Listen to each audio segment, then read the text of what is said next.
figure of speech that directly compares two different things using like or as.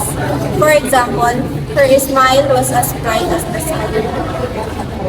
Metaphor. Metaphor is a figure of speech that implies comparison between two unlike things without using like or as.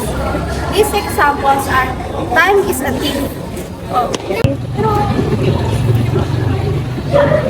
Hyperbole. Exaggerated statements or claims not meant to be taken literally. For examples, I've told you a million times to clean your room. This suitcase weighs a ton. She's as old as the hills. Personification, giving human characteristics to non-human entities. The wind whispered through the trees. The star danced in the night sky. The flowers nodded their heads in agreement. The sun smiled down on the earth. Onomatopoeia, words that imitate the sound they represent. For example, the bees buzz around the hive.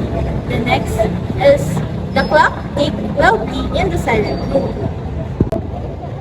Oxymoron. Typical speech that combines contradictory terms. Example, bittersweet memories. We love learning because we are the Learning Buddies.